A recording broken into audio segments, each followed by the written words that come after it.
serio, él manejaba esta gran empresa criminal que era el cártel de Sinaloa? Y la respuesta obvia, Jesús, es no. Él no era el que manejaba el cártel de Sinaloa, él era la cara visible, él era el mito personificado. Soterrados entre los gobiernos.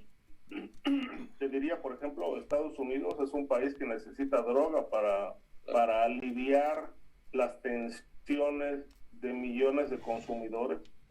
La cara que ese grupo está dando, y hay otros que en realidad están dando las órdenes. Recuerda que con mucha frecuencia hemos tenido a figuras del poder político y del poder económico que realmente son los que están detrás de los grupos paramilitares.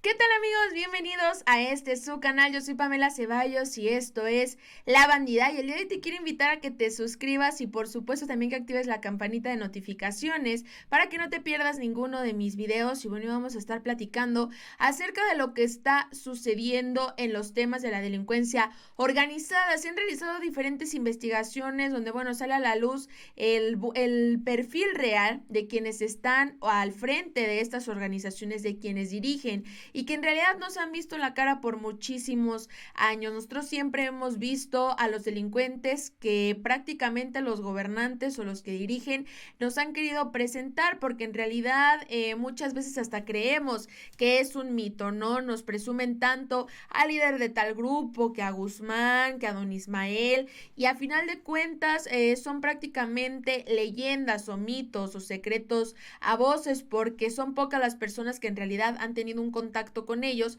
y a final de cuentas siempre hay alguien que les ha permitido hacer todo esto, ¿no? El día de hoy se revela dónde es donde se encuentran los verdaderos líderes, quién controla todo desde arriba, y vamos a ver esta información. Te invito a que te quedes aquí conmigo.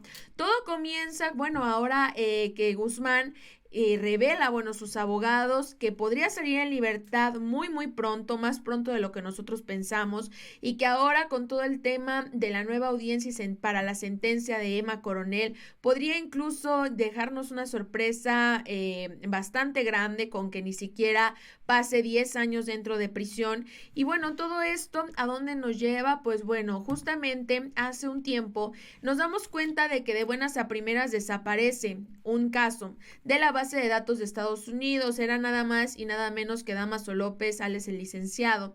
Desapareció de la noche a la mañana del buscador de presos de Estados Unidos. No está registrado ni siquiera como testigo protegido, ni absolutamente nada, solamente se borró su nombre como por arte de magia. Sabemos que él fue el testigo inicial o el testigo principal y estelar para argumentar todo el caso de Guzmán, que era su compadre, y también el de su esposa Emma Coronel. Pero déjenme decirles que eso no fue todo, porque ahora se actualiza el caso y también sucede esto, ¿no? Que Guzmán pide nada más unos minutos para abrazar a Emma Coronel y argumenta que, bueno, la extraña mucho y que quisiera solamente tener ese vínculo con ella, ¿no? Dice, podría ser un breve abrazo en la corte delante de todo el mundo, separados por la barrera. El proceso total no llevaría más de un par de segundos y no representa una amenaza a la seguridad. Esto es lo que están argumentando sus abogados, y a partir de esto decimos, bueno, en realidad, de ser un delincuente muy peligroso, pues tendrían muchísimo más cuidado, o sería completamente diferente, ¿no? También ya se han reportado irregularidades en el caso que vimos en el video anterior de aquí de La Bandida. Vamos a ver aquí cómo este periodista especializado en este tema nos menciona que en realidad todo esto es una farsa. Vamos a ver. Guzmán dice, hombre, él, en serio, él manejaba esta gran empresa criminal que era el cártel de Sinaloa, y la respuesta obvia, Jesús, es no.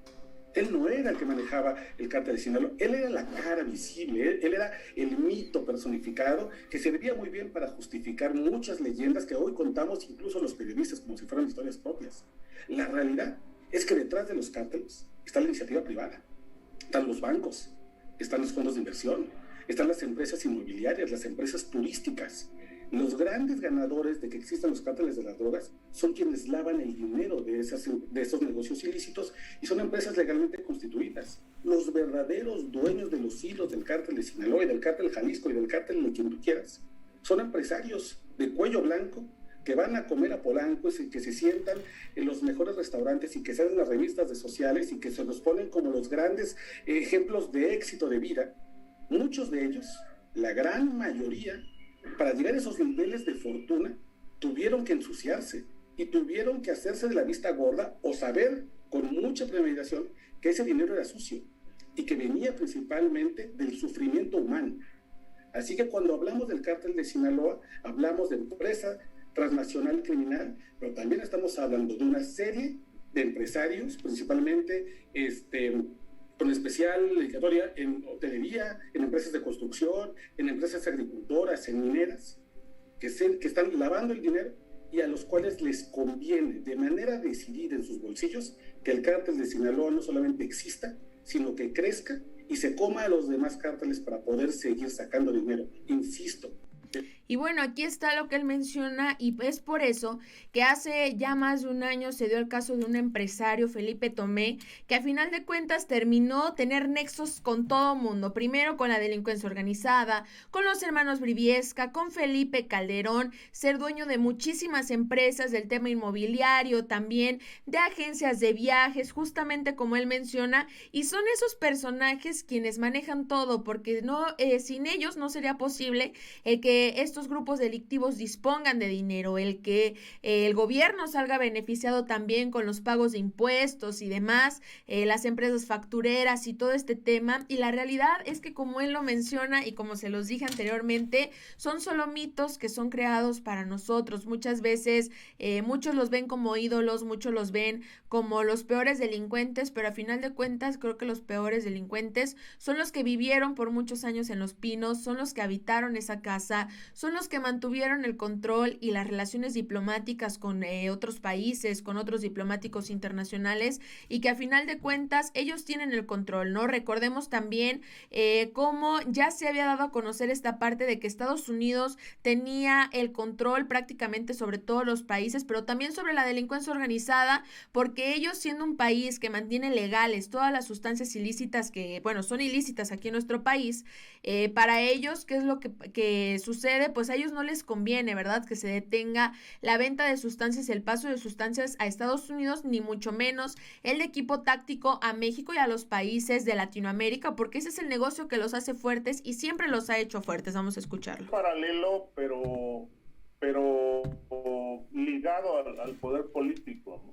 Es decir, hay que plantear y hay que aceptar que el narcotráfico es una actividad que protegen los gobiernos de todo el mundo. No es una guerra entre buenos y malos. Hay intereses soterrados entre los gobiernos.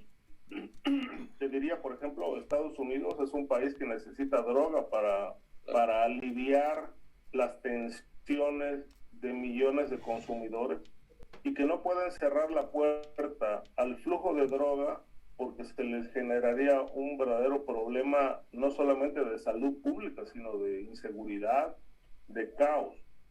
Entonces hay acuerdos, es decir, hay acuerdos con los gobiernos. En efecto, hay una suerte de guerra contra el crimen, porque también requieren que esto esté de alguna forma bajo control, pero nunca ha habido una política que le ponga fin al negocio. Y no va a existir, la verdad es que es bastante difícil, el mismo presidente López Obrador lo ha dicho, es prácticamente imposible erradicarlo desde la raíz. ¿Por qué? Porque el control no está aquí como nosotros lo apreciamos, es mucho más arriba y mucho más grande de lo que nosotros nos imaginamos. Personajes de la política internacional y mexicana desde hace mucho tiempo están involucradas en esto, incluso me atrevería a decir que un mismo Carlos Slim ha lavado dinero también, se ha comprobado. Bastantes empresarios, y justamente me da risa, ¿no? Aquí lo hemos platicado en el canal, de cómo estos grupos delictivos ya se hacen llamar empresas, y en ese momento sonaba hasta absurdo, pero es la verdad, es la realidad, porque es una empresa bien instituida, tienen, sí, sus directivos, sus altos mandos, sus obreros y demás, pero también tienen su parte administrativa, tienen la parte que administra tanto el dinero, tanto los inmuebles, tanto el equipo táctico, como también toda la clase de operaciones que se realizan para el lavado de dinero, para el pago de impuestos, para la creación de nuevas empresas, y es por esto que podemos ver una hija del líder del grupo de las 4 letras detenida en Estados Unidos, precisamente por tener una empresa grandísima donde tenía más de 11 negocios internacionales grandísimos, donde se dedicaba exclusivamente a lavar el dinero de su papá y de toda la organización. Vamos a ver aquí también cómo es que estos mismos gobernantes han formado estas imágenes y estas ideas que nos presentan y nos venden desde hace muchísimo tiempo. Que tiene ese grupo, o es la cara que ese grupo está dando, y hay otros que en realidad están dando las órdenes. Recuerda que con mucha frecuencia hemos tenido a figuras del poder político y del poder económico que realmente son los que están detrás de los grupos paramilitares que se dedican a diversas actividades, no solamente en el narcotráfico, y que no dan la cara, y que incluso pueden aparecer en medios de comunicación pidiendo que se detenga a aquellos que dan la cara. Lo del Chapo Guzmán, un personaje que ha sido acusado o fue señalado como el capo más rico del mundo, como el jefe de la Federación de Sinaloa, a pesar de que Chapo Guzmán era un tipo muy perseguido, muy vigilado. Los creadores de Pegasus NSO Group, esta empresa israelí, presumen el gran argumento de ventas, y esto es muy importante, el gran argumento de ventas de NSO Group para demostrar la eficacia de Pegasus. Es decir, que desde 2011 tenían al Chapo bien vigilado con Pegasus, que cuando estuvo antes de su segunda fuga, cuando estuvo preso, él usaba teléfonos que él pensaba que no habían sido detectados y que en realidad estaban infectados, intervenidos con Pegasus. Las conversaciones románticas que sostuvo con Kay del Castillo fueron interceptadas a través de Pegasus. Entonces, bueno, aquí está, ¿no? Imagínense nada más el tener esta creación de una imagen que en realidad para todos sería imponente, para muchos incluso se los repito como un ejemplo, pero también tenemos el caso del Marro, donde fue exactamente lo mismo. Vamos a verlo. Pata de palo, parche en el ojo, todopoderoso, que todo lo observa, que es el villano con la mente más inteligente y más sagaz. Me parece que abona la justificación justamente de violaciones de derechos humanos como el espionaje, la intervención ilegal de comunicaciones privadas, los grandes presupuestos armamentistas, la necesidad de imponer toques de queda, claro, todo eso lo hemos visto. Déjame rescatar una anécdota, Jesús Itemori.